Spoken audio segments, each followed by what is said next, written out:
Sesuai nama, Pas Pampres memiliki tugas maha berat. Mereka tanpa kedip mengawasi dan mengawal orang nomor 1 dan 2 di Republik, memastikan terjaminnya keselamatan, serta memberikan perlindungan dari segala bentuk ancaman fisik maupun non-fisik. 24 jam non-stop, kemanapun Presiden pergi, pasti mereka akan siaga mengawalnya. Pas Pampres juga terbagi struktur organisasi, mulai dari pengawalan motor atau Walmor, detasemen penyelamatan, pengawal protokoler kenegaraan, hingga detasemen deteksi dengan tugas yang berbeda. Kepada tim selebritas yang on the weekend, inilah curhatan hati anggota Pas Pampres selama mereka mengemban tugas mulia ini. Memperkenalkan diri, nama Yudi Kurniadi, pangkat Sersan 1, asal dari Serang, Banten. Untuk jabatan sehari-hari kami sebagai Bintara Pampri Detasemen 3 Grup A Pas Pampres yang bertugas melaksanakan pengawalan jarak dekat terhadap Presiden beserta keluarganya. Nama saya Abraham Pascal Safik. Saya berasal dari Timika, Papua. Saya telah berdinas di Pas Pampres selama 5 tahun. Saya sebagai pengawal pribadi jarak dekat Presiden. Perkenalkan, nama saya Iswandi, pangkat prajurit kepala, jabatan Ta Unit Matan Detasemen 3 Grup A Pas Pampres. Untuk sehari-hari saya bekerja sebagai tim penyelamatan RI1.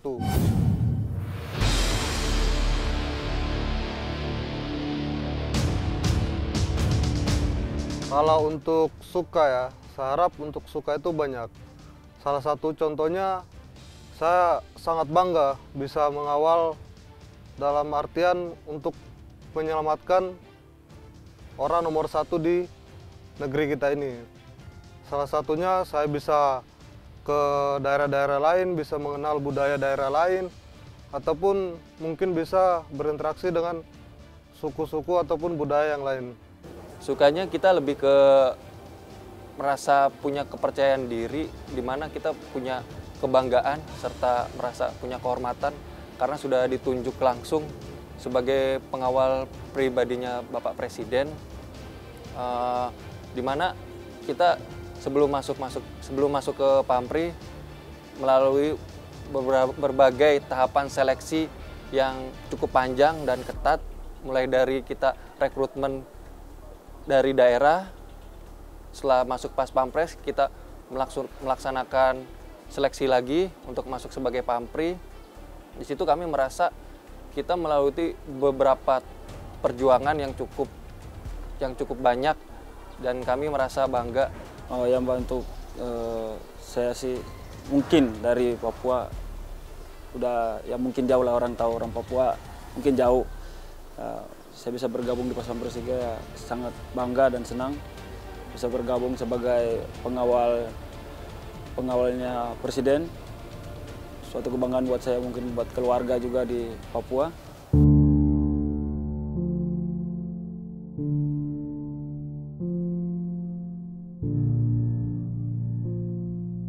Untuk menggapai impian menjadi seorang Pas Pampres sangatlah tidak mudah, di mana mereka harus mengorbankan rasa rindu terhadap kampung halaman, orang tua, keluarga, anak istri. Itu semua terbayar sudah ketika mereka masuk ke dalam orang-orang terpilih dalam pasukan elit ini, yaitu menjadi Pas Pampres.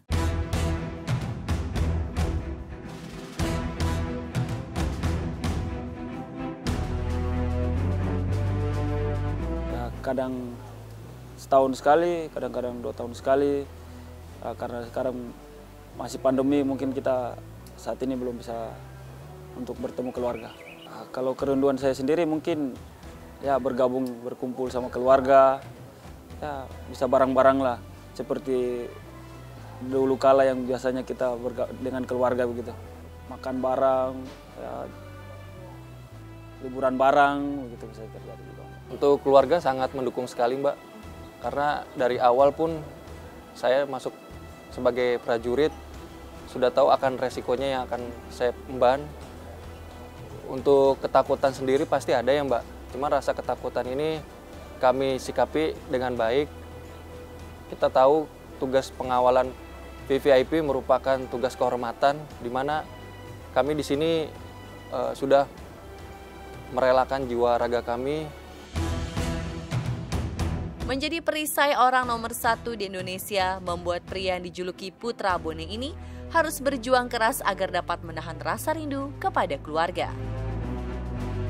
Nah, jadi kalau untuk duka ya, apalagi emang saya baru menikah sekitar 2 bulan yang lalu, ya harus banyak menasihati untuk istri agar mengerti akan tugas suaminya sebagai tim penyelamatan RI1.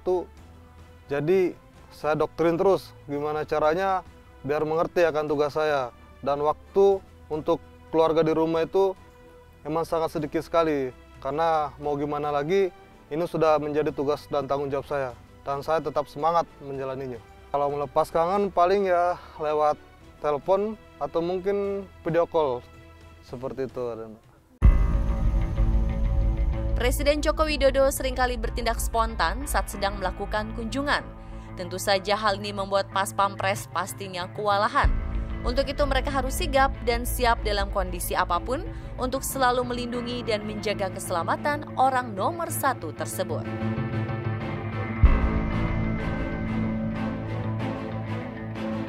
Selesai mengawal pasti mengecek satu sama lain ada luka-luka apa tidak.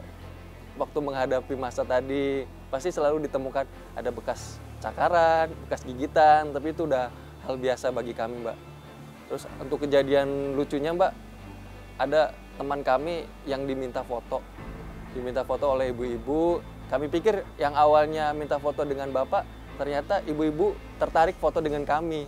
Nah, ibu-ibu itu bilang, Mas, saya sedang mengandung. Mungkin nanti kalau anak saya sudah melahirkan, saya mau diberi nama sama dengan Mas. Ya negang-negang aja sih mungkin ya pas pengawalan begitu. Ya mungkin ya banyak orang jadi mungkin ya kita ya bagaimana tegang sih menjaga nomor 1 di Indonesia kita.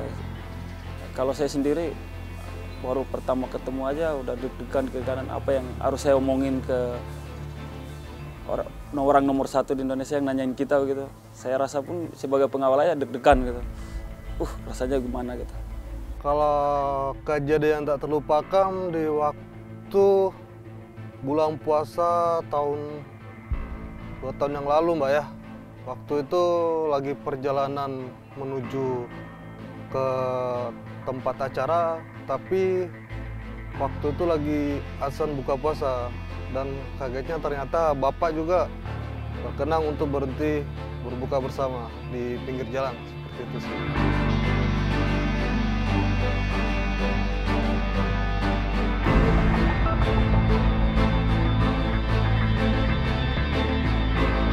Nah, kalau kami sih secara pribadi ya sangat kagum dan sangat terharu, maksudnya dalam artian ternyata dari tim pengawalan juga ternyata diperhatikan seperti itu. Inilah bentuk kebanggaan mereka dengan pencapaian yang telah dimiliki. Harapan saya ke depannya dapat menjalankan tugas pokok dengan sebaik mungkin dan memberikan yang terbaik untuk Pas Pampres serta menjunjung tinggi profesionalitas kerja di Pas Pampres. Dan untuk saudara-saudara saya dari Sabang sampai Merauke, khususnya daerah Indonesia Timur, tetap semangat untuk menjadi TNI, khususnya untuk menjadi Pas Pampres. Karena bukan tidak mungkin jadi putra daerah dapat menjadi pengawal kepala negara dan menjadi kebanggaan dari keluarga. Buat khususnya istri saya yang di rumah, saya minta tolong moralnya ke suami karena emang untuk tugas saat ini tuh sangat padat dan bukan menjadi alasan buat kami tidak berkumpul sama kamu di rumah.